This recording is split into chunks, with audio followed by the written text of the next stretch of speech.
में किसी प्रकार का परिवर्तन नहीं आता है।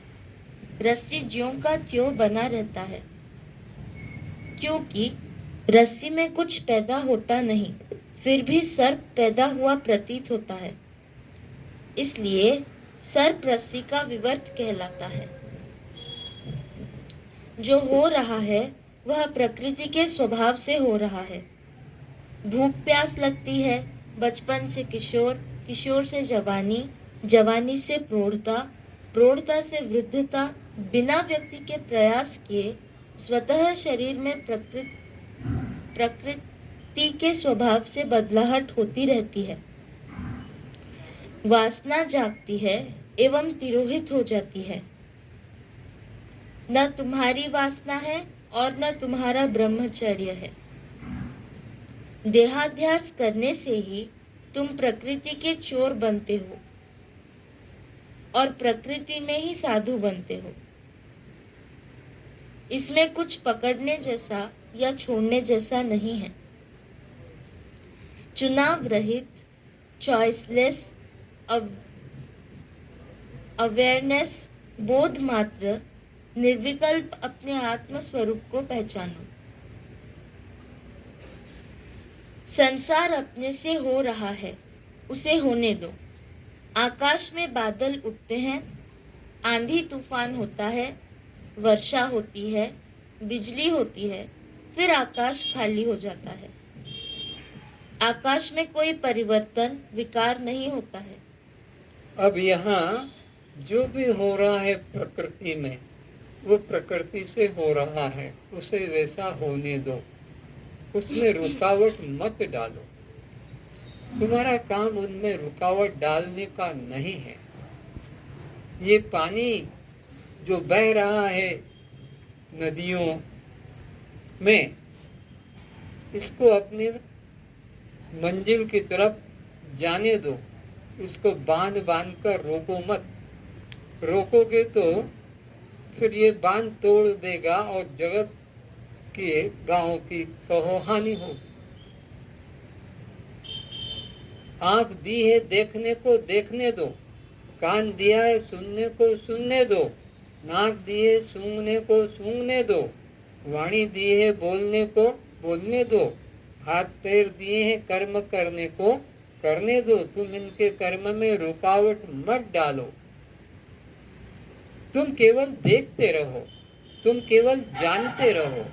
तुम्हारा स्वभाव देखने का है, करने का नहीं दिया है प्रकृति के ने। प्रकृति ने करने का काम अपने हाथ में रखा है। प्रकृति क्रियमाणानि गुणे कर्माणि सर्वशः अहंकार विमूढ़ात्म्या। जिसको बुद्धि नहीं, सद्गुरु नहीं मिला, विवेक नहीं, वो इस प्रकृति के होने वाले कर्मों को अपना किया मानता है। तो तुम्हारा काम क्या है? इनका होने को देखो। आया है बादल, अपने आप चला जाता है। सूर्य से आपको दिन प्रतीत हुआ, फिर अपने आप पृथ्वी के भ्रमण से वही अस्त होता हुआ सा प्रतीत होता है। वो तुम नहीं उसको निकाल सकोगे कि अभी 2 घंटे बाद में फिर मैं दिन कर लेता हूँ। रात को 6 बजे के बाद अस्त होता है, चलो 2 घंटे बाद फिर मैं निकाल दूंगा, कर सकोगे? वो उतना है। तो ऐसे ही तुम्हारा शरीर का बचपन से किशोर हो जाता है। तुम क्या कर पाओगे? रोक पाओगे? किशोर को युवा तुम बना पाते हो? वो अपने आप बनता है। युवा को वृद्ध तुम करते हो, वो अपने आप होता है। ये प्रकृति के, तुम्हारे अंदर कोई अंतर नहीं पड़ता। तुम जैसे बचपन के शरीर में हो, वैसे ही तुम किशोर के शरीर में हो। जैसे तुम किशोर के शरीर में हो, वैसे ही तुम युवा शरीर में हो। जैसे तुम युवा शरीर में हो, वैसे ही रुग्ण शरीर में, बीमार शरीर में हो। जैसे तुम स्वस्थ शरीर में हो, वैसे ही वृद्ध शरीर में हो। तुम्हारे शरीर के अंदर परिवर्तन होते हैं। और जैसे तुम जीवित अवस्था में हो, मरने पर भी तुम वैसे ही रहते हो। देह का नाश हुआ, देह की मृत्यु हुई, तुमने तो दूसरे शरीर में प्रवेश कर लिया, तुम्हारे में क्या घटा? घटा है इस शरीर का। ये शरीर षड विकारी है, जन्मता है, बढ़ता है, रहता है, युवा होता है, फिर क्षीण होता है, वृद्ध होकर और मर जाता है। तो इधर जिसको तुम मरना कहते हो, तुम इसको कपड़ा छोड़ना कहकर अगले कपड़े को धारण कर लेते हो अगले शरीर में जाकर। तुम्हारा जैसा यहाँ था जानने वाला स्वभाव, बचपन से जानते आए, किशोर को जानते आए, युवा को भी जानते आए और वृद्ध को भी जानते, और अब इस शरीर में जैसे जानते, अगले शरीर में फिर वही। तुम्हारा तो अनादिकाल से ये जानने का स्वभाव चला ही आ रहा है, इसमें कोई अंतर शरीर के अंदर परिवर्तन हुआ है। तुम वही हो बचपन से और मृत्यु तक में, तुम्हारे चेतन सत्ता में कोई अंतर नहीं पड़ा। अंतर किस में पड़ा? शरीर के अंगों का परिवर्तन का, अवस्थाओं का फर्क पड़ गया। लेकिन तुम्हारे में कोई, जैसा तुम जनवरी महीने में हो वैसे ही साल भर के 12 महीने में हो, वैसे के वैसे ही तुम 7 दिन में हो, 15 तिथि में हो। ये बदलते हैं, दिन बदलेंगे, तिथियां बदलेंगी, महीना बदलेगा, वर्ष बदलेगा, तुम्हारा शरीर बदलेगा। जैसे तुम पिछले गर्मी में थे वैसे ही तुम उसके बाद में सर्दी में, गर्मी और सर्दी का अंतर पड़ रहा है, पर तुम्हारे जानने में कोई अंतर, उस गर्मी को भी जाना, अब इस सर्दी को भी जानने जा रहे हो, और सर्दी में जैसे जानोगे वैसे ही तुम वर्षा में जानोगे। ऐसे ही तुम्हारा स्वभाव अनादिकाल से एकमात्र जानने में ही है। देखना जानना, देखना जानना, कुछ करना नहीं। तो ये करनेपन का अहंकार निकाल दो मन से कि मैं कर रही हूँ, मैं कर रहा हूँ, मैं कर रहा हूँ नहीं, और मैं कर भी नहीं रही, हो रहा है, हो रहा है। बस होने को तुम देखो। इसी प्रकार देह की जैसी भी स्थिति रहे, मुझ आकाश रूप चैतन्य में न कोई वृद्धि होती है और न कोई हानि। तो वृद्धि हानि किस में हो रही है? शरीर का ही वजन बढ़ता है, शरीर का ही वजन घटता है, इस शरीर का ही आकार में फर्क पड़ता है। तुम्हारे जानने में, तुम्हारे चेतन सत्ता में कोई अंतर, तुम वह के वही रहते हो। और ऐसा नहीं इसी में रहते हो, तुम सब में वैसे के वैसे ही रहते हो। सब में तुम वैसे के वैसे ही, यानी मनुष्य तो मनुष्य, पशु पक्षी तक में भी तुम वैसे के वैसे ही रहते हो। जैसा इसमें जानने वाले हो उसमें भी तुम वैसे ही जानने वाले हो, उसमें भी वैसे ही जानने वाले हो, उसमें भी वैसे ही। ऐसा नहीं कि इसमें कम जानने वाला है और उसमें ज्यादा जानने वाला है, ऐसा नहीं। वो जानने की, देखने की क्षमता सब में वैसी है। तुम सारे विश्व के प्राणियों में एक ही बस जानने वाले हो। अंतर शरीरों का है, मन का है, बुद्धि का है, इंद्रियों का है। आँख कमजोर है कि कान कमजोर है कि शरीर, वो बात अलग है। लेकिन जानने वाला का आँख को ठीक को भी जानता है, और आँख कम देखती वो भी कान को कम सुनता है वो भी जानता है, और ठीक सुनता वो भी पैरों से ठीक चला जाता है, दौड़ा जाता वो भी जानता है, और उठा चला दौड़ा नहीं जाता वो भी जानता है। ये 25 किलोमीटर डेली सुबह मॉर्निंग वॉक करने वाला 25 किलोमीटर डेली, और फिर घटते घटते ये आया अवस्था कि वो 10 किलोमीटर रह गया। अभी भी 10-12 किलोमीटर में वॉक करता हूँ, लेकिन मैं उसको भी जानता हूँ जो 25 किलोमीटर चलता था, और अब इसको भी जानता हूँ। यानी रोज का मेरा काम था सुना बेड़ा से और कोट, ये बीच में एक जगह है, क्या नाम, दामनजोड़ी नहीं, इधर की तरफ कोरापुट से सुना बेड़ा अकेला। तब वो एक और थे सुभाष से कलेक्टर क्या था, वो भी कभी हमको बीच में आते थे, वो अपने चलते थे उधर से, हम उधर से चलते थे। तो ये बता रहा हूँ कि मैं जानने वाला वैसा का वैसा ही है। विषय अपने चल रहा है क्या, जानने वाला। तो मैं जानना मेरा वैसा का वैसे ही स्वभाव है। और एक इसी में नहीं, कुत्ते में भी, वो भी तो जानता है, अपने बच्चे को जानता है, अपने मालिक को जानता है, अपने भोजन को जानता है। गाय भी जंगल में चली जाती है और वापस लौटकर अपने मालिक के घर में आकर खड़ी हो जाती है। यहाँ ये बापू संड को देता है खाने को, वो रोज अब अपने रात को आकर वो इंतजार करता है और आकर खाकर चला जाता है।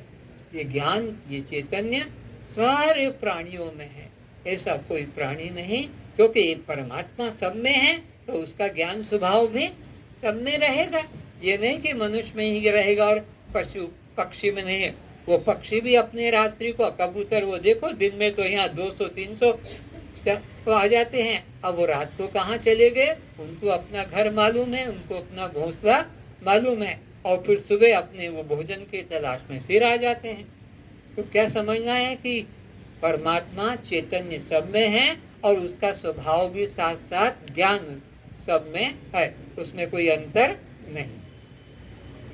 तात चिन्मात्र रूपो असि न ते भिन्नमिदं जगत अतः कस्य कथम कुत्र हेय उपादेय कल्पना।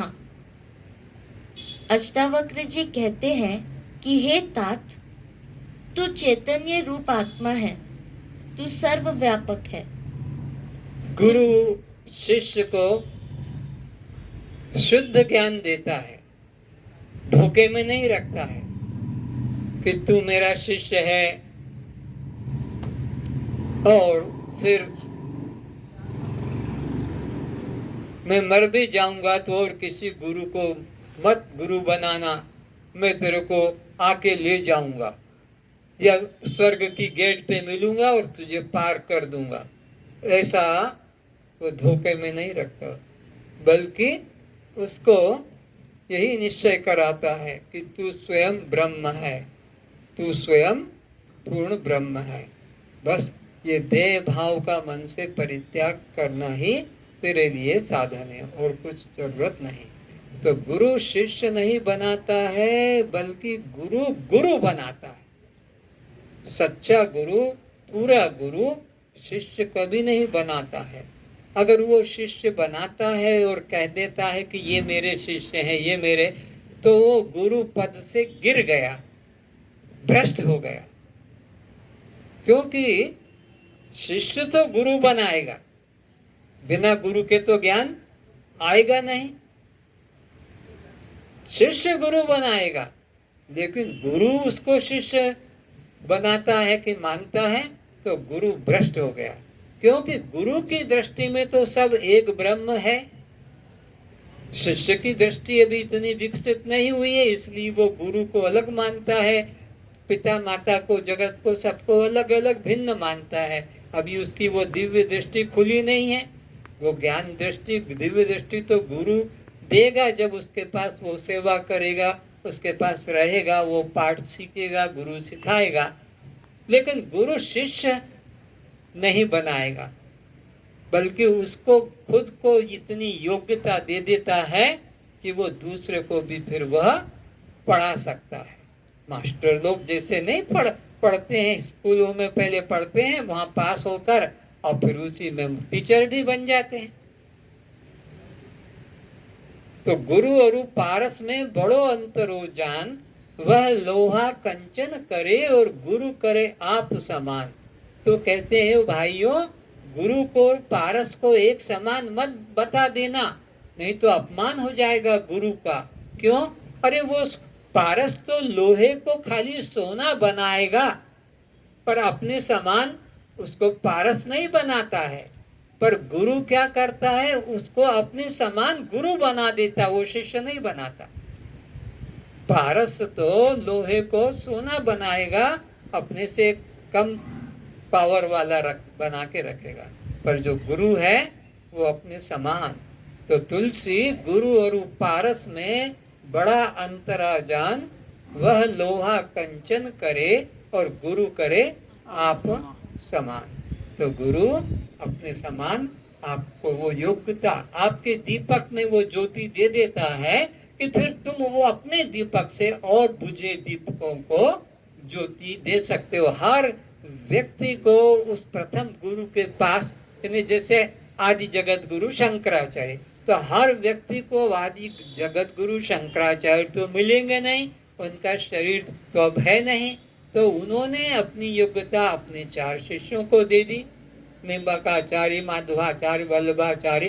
तो अब वो फिर दूसरा अपने अपने संप्रदाय उन्होंने अलग बना लिए, आश्रम बना लिए और शिष्य बनाने लग गए।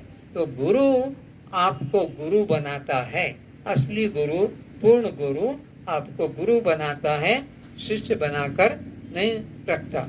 उसको अपनी सेवा कराने की भी इच्छा नहीं, वो तो जानता है इसमें और मेरे में क्या अंतर है। मैंने जिस चीज को जाना है, मैं जहाँ बैठा हूँ ये भी वहीं बैठा है, पर ये जानता नहीं है।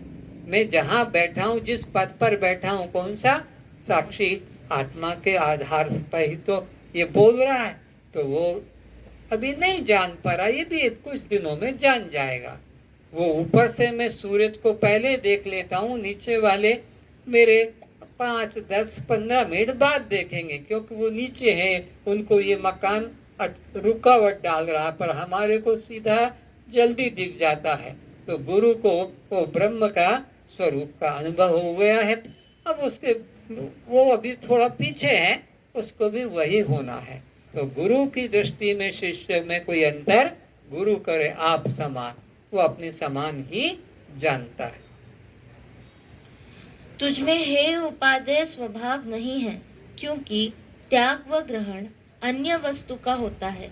जो तत्वदर्शी हो गए, ज्ञानी हो गए, उनके मन में है और उपादेय, इसको छोड़ो, इसको पकड़ो, ये ऊंचा और ये नीचा, ये अच्छा और ये बुरा, ये अपना ये पराया, ये भेद बुद्धि नहीं रहती है। जो पूर्ण गुरु है वो किसी को ज्यादा प्यार और किसी को कम प्यार, ज्यादा सम्मान और किसी को कम सम्मान, कि तुम आगे बैठोगे और ये पीछे बैठेंगे, ये और पीछे बैठेंगे, नहीं, जो पहले आ गया वो पहले बैठेगा। यहाँ कोई आरक्षण रिजर्वेशन नहीं कि वो आकर वहीं पर बैठेगा, ये उड़ के आ गया ना, बस वहीं बैठे रहो। तो इस तरह से जो तत्वदर्शी हैं वो सब में समान भाव रखते हैं। जहाँ पूर्ण अद्वैत एक आत्म तत्व है, वहाँ फिर किसका कौन ग्रहण करे एवं त्याग करे। तो जिसने एक अखंड सत्ता को, एक अखंड ब्रह्म सत्ता को, सर्वव्यापी सत्ता को जान लिया, उसके अलावा उसके दृष्टि में, उसके विवेक में कुछ अन्य नहीं है, फिर वो किसको त्याग करेगा, फिर किसका ग्रहण करेगा, और किसको ऊंचा और किसको नीचा, किसको छोटा और किसको बड़ा मानेगा। उसके लिए सब बराबर हो गए, क्योंकि अद्वैत तत्व को समझा है। जहाँ द्वैत सा होता है, वहाँ ही अज्ञानता से अन्य अन्य का ग्रहण त्याग करना संभव होता है।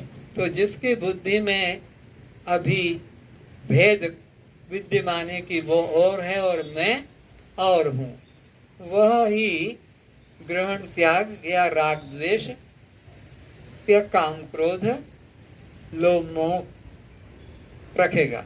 पर जिसकी दृष्टि में एक अद्वैत तत्व का बोध हो गया, अब उसके लिए राग द्वेष का स्थान ही खत्म हो गया। कल्पित वस्तु अधिष्ठान से भिन्न नहीं होता है। भ्रांति से प्रतीत होने वाले उस रस्सी के सांप का व सीप की चांदी का हे उपादेय नहीं हो सकता। अब रस्सी में जो सांप दिखा उसका त्याग क्या डंडा मार के करोगे कि पत्थर मारोगे कि चाकू लगाओगे?